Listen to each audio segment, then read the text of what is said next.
بشار الأسد الشخص الوحيد اللي يقدر يكشف اللغز. هل اتقتل عمر سليمان ولا مات موتة طبيعية؟ الحكاية تبدأ في 18 يوليو 2012 وبالتحديد في دمشق، لما سافر اللواء عمر سليمان سوريا عشان يحضر اجتماع مهم جدا في مبنى الأمن القومي السوري، وكان معاه عدد من الوزراء السوريين أبرزهم وزير الدفاع السوري داود ركحة ونائبه العماد شوكت ومدير مكتب الأمن القومي وعدد من القيادات الأمنية. وفعلا دخل عمر سليمان وبدأوا الاجتماع وبقوا يناقشوا ازاي يتم انقاذ النظام السوري والرئيس السوري وقتها بشار الأسد، خاصة مع تقدم الفصائل المعارضة المسلحة وكان أبرزها وقتها الجيش السوري الحر، وكمان يناقشوا أزمة الأسلحة الكيماوية. ورغم إن الاجتماع كان سري إلا إن كان في شخص خاين في نظام الأسد بلغ الجيش الحر بالاجتماع، وفورا اتفجر المبنى ومات اغلب الموجودين وعلى راسهم اللواء عمر سليمان اللي بعد رحيله ظهرت مفاجآت كتير محدش يتوقعها.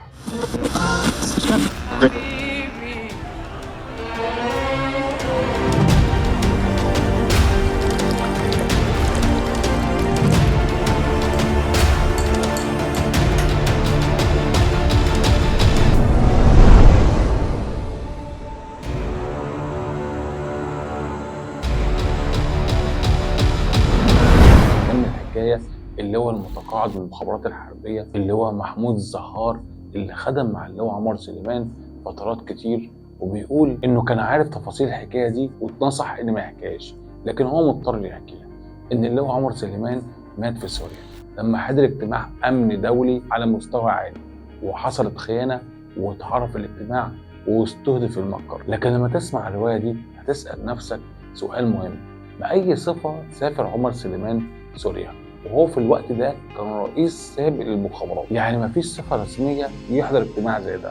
والسؤال التاني: طب لو سافر عشان خبرته بس، مين الدولة اللي كلفته بالسفر؟ هل مصر ولا دولة تاني؟ الأسئلة دي بيجاوبها المعارض السوري هيثم المالح رئيس مجلس أمناء الائتلاف الوطني السوري، وبيقول إن عمر سليمان كان موجود في المبنى اللي اتفجر وبالتحديد في حي الروضة بدمشق، وإن عمر سليمان كان حاضر اجتماع بتكليف مباشر من حاكم دبي وقتها محمد بن راشد، وده عشان يحل ملف امتلاك بشار الأسد وسوريا أسلحة كيميائية عشان يعرف حقيقة هل في معامل فعلا لإنتاج الأسلحة دي ولا لا. وكان عمر سليمان عارف إن الملف ده هيبقى شماعة للغرب للتدخل العسكري في سوريا، نفس اللي حصل مع صدام حسين. وكان هدف الاجتماع إن يوصلوا لحل يرضي الكل بالنسبة لملف الأسلحة. هيثم المالح قال كمان إن في صورة انتشرت لجثمان عمر سليمان بعد الانفجار ودي صحيحة رغم نفي بعض المصادر الرسمية. طب إزاي عمر سليمان مات في سوريا وأسرته استلمت الجثمان من أمريكا؟ مواقع سورية تابعة للمعارضة السورية قالت إن عمر سليمان لما اتفجر المبنى كان مصاب بجروح خطيرة، وفورا النظام السوري وبشار أمر بنقله لأمريكا عشان ينقذوا حياته، ولما وصل هناك مات. لكن ايه موقف الجيش السوري الحر من الكلام ده؟ بيجاوب على السؤال ده مؤسس الجيش السوري الحر العقيد رياض الاسعد، وبيقول ان عمر سليمان ما كانش حاضر الاجتماع ده لانه كان اجتماع بين مجموعه من الخبراء من الروس وايران، ودول بس اللي حضروا وتم تفجير المبنى. وكمان في الصحف السوريه قالت ان بشار الاسد هو اللي طلع الاشاعه دي، هو اللي قال ان عمر سليمان مات في المبنى، وكان هدفه وقتها انه يشغل الناس عن فضيحه كبيره جدا وهي استهداف مبنى الامن القومي السوري. يعني المجموعه اللي بتحافظ على امن الدوله كلهم ماتوا في ضربه واحده. لكن في روايه تانية خالص لوفاه عمر سليمان، انه مات بوفاه طبيعيه بسبب مرض مش بسبب اي حاجه تاني. والروايه دي بيقولها الكاتب الصحفي مصطفى بكري لانه كان مقرب جدا من عمر سليمان، وبيقول ده في كتابه الصندوق الاسود ان اي كلام عن وفاه عمر سليمان في سوريا غير صحيح، لان عمر سليمان كان مريض. وبيحكي الحكايه وبيقول ان عمر سليمان لما استبعد من الانتخابات الرئاسيه بسبب وجود نقص في توكيلات محافظه اسيوط وبلغ عدد التوكيلات الناقصه 13 توكيل، حس وقتها عمر سليمان ان الخطر قرب منه وكتم غيظه ورفض اي خطوه تصعيديه ضد اللجنه العليا للانتخابات وابتعد عن المشهد بشكل نهائي. وخليني اقول لك ان كتاب العقرب السام اللي بيحكي تفاصيل حياه عمر سليمان للكاتب الصحفي محمد الباز بيأكد ان عمر سليمان كان وقتها حاسس ان المشير طنطاوي هو اللي ورا استبعاده، هو وحاتم بجاتو عضو لجنه الانتخابات الرئاسيه، وان اي كلام عن فشله في جمع التوكيلات كانت حجه، وانه لما حصل الكلام ده اتدهورت صحة عمر سليمان. خليني بقى ارجع لك لرواية مصطفى بكري اللي بيكمل بيقول ان المرض بدأ يحاصر عمر سليمان وبقى يحس وقتها بصعوبة شديدة في البلع وبقى ياكل بشكل صعب جدا. ولما عرض نفسه على طبيب اجنبي كان بيزور مصر اكتشف الطبيب ده ان في زياده نسبه تجمع الميه على الرئه وطلب عمر سليمان انه يسافر فورا لالمانيا. وفعلا سافر عمر سليمان لالمانيا وكان معاه دكتوره الدكتور علاء العزاز طبيبه الخاص. وفي المانيا عرف عمر سليمان انه مصاب بضعف شديد جدا في عضله القلب وتم احتجازه لمده اسبوع في المانيا. وزار وقتها سفير الامارات بتعليمات من الشيخ خليفه بن زايد والشيخ محمد بن زايد. المهم التقارير الطبيه قالت ان في احتمال كبير قوي اصابه عمر سليمان بفشل في وظائف القلب. وفي يومين اتنين بس فقد عمر سليمان من وزنه 8 كيلو جرام. طب فين مصر من كل اللي حصل مع عمر سليمان؟ الحقيقه ان اللواء مراد موافي مدير المخابرات المصريه في الوقت ده كان بيتابع حاله عمر سليمان اول باول. والمخابرات المصريه وقتها اتكفلت بكل مصاريف علاج عمر سليمان وفعلا اتحسنت صحه عمر سليمان.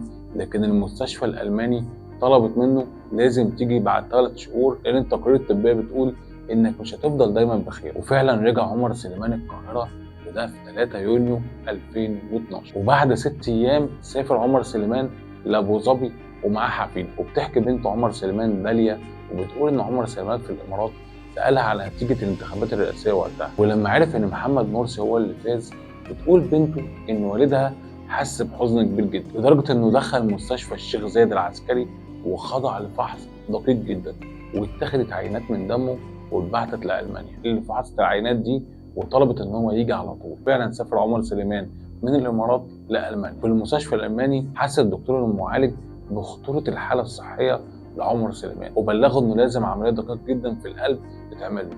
لكن عمر سليمان اصر وقتها انه يخرج من المستشفى.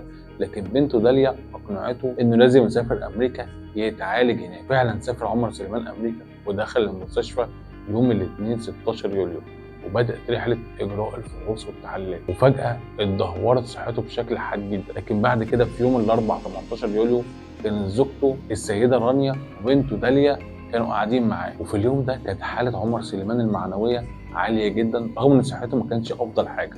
واتصل وقتها بزوج بنته المهندس عبد الحميد احمد حمدي ووصاه انه لازم يعمل مائده الرحمن اللي بيعملها عمر سليمان كل سنه. وكمان اتصل بمدير مكتبه اللواء حسين كمال وقال له جهز الشاليه بتاعي في اسكندريه عشان لما ارجع مصر استجم هناك. لكن ما عداش كام ساعه واتدهورت صحه عمر سليمان بشكل ملحوظ وحاول الاطباء ان هم ينعشوا قلبه لكنه مات. الروايه دي مش مصطفى بكري بس اللي بيقولها، ده بيدعمها اللواء سامح سيف اليزن اللي كان مقرب من عمر سليمان.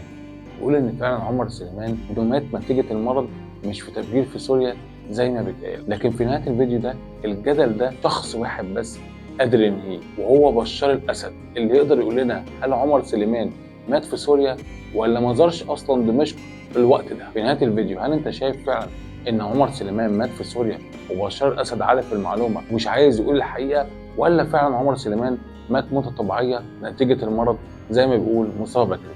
شكرا باركم في التعليقات. لو عجبكم الفيديو اعملوا لايك وشير وطبعا صفحتنا على الفيسبوك وقناتنا على اليوتيوب وقناتنا على التيك توك.